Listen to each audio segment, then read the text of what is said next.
Okay, this is my Audiopipe AP-2004 4-channel amplifier that I got from eBay actually. I think the seller was Sonic Electronics, though. I think that they have an eBay store. I'm not sure. I bought a lot of stuff. I'm about to show you, and tomorrow I'm actually going to do the install. But for right now, I'm just going to do the unboxing.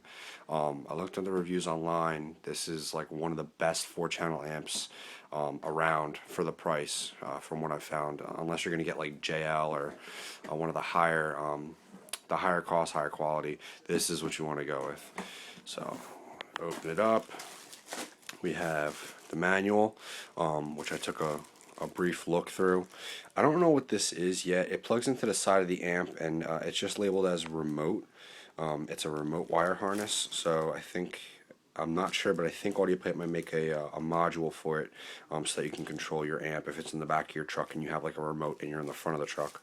But a really cool Audiopipe is they must be an American company. I heard that they're a European company, but they have excellent all-American translation, which some of the companies for subs and whatnot are all German, or they're all Spanish, and it's just like, what are you doing?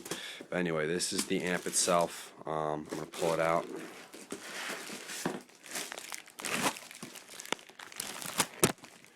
Okay.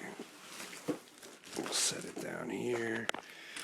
Nice and packaged the right way. Now, the first thing I noticed about this, I have other videos, I don't know if any of you guys have seen. I have 4 reverse mounted MA Audio subwoofers that are have black grates with this gray mesh, and this is Audiopipe and my subs are MA Audio, but this amp looks exactly like my subwoofers, which is pretty cool. As soon as I put I upload the video of me installing this and like my whole system setup, you'll be able to see it. It'll look pretty cool. But anyway, all aluminum construction, or at least the outside's all aluminum. So it's an excellent heat sink. You can kind of see down those grates. It's completely hollow down the entire amplifier. Here's where you put your 4 channels in. Here's your remote, your ground, your power, your remote that goes in from the head unit. A little surprised, these don't even look like they can handle 8 gauge, which is a little weird because, as you'll see tomorrow with the next video that I upload, I have 4 gauge going from my battery to my amp for my subs now, and I'm replacing that with 0 gauge, and then I'm going to run 2 4 gauges, one to this and one to my subwoofer amp.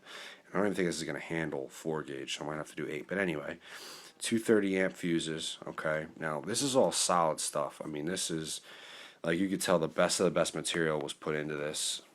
Again, it is a subwoofer, so we're gonna have to see how it handles, and you know, the output of it's actually graded on quality. But right out of the box from the get-go, I mean, unbelievable. Anyway, alright, so the other side, you have your placement for your 4 channels. This is where I showed you that wire harness goes, and then I didn't read into this yet, but I think another wiring harness goes into there. Oh, I'm sorry, that's the wiring harness for the remote, and then this is for a switch that actually came with it. Not a switch, I'm sorry. This is like a remote gain knob. It's a knob that you can mount in the front of your truck or your car, and you could twist it like that, and the other end is about 10 feet of cord that plugs right into this guy, and this lets you control the gain of the amplifier with the amp mounted in your trunk or in the back of your truck, and you don't have to get out of your front seat to change the gain, which is pretty cool because if you're playing different types of songs, like if you're going from pop to rock to hip hop, the bass you really have to, you know, miter down or miter up, as well as this with your mids and highs. You know what I mean? Some songs are going to hit harder than others, and some songs are going to sound higher than others.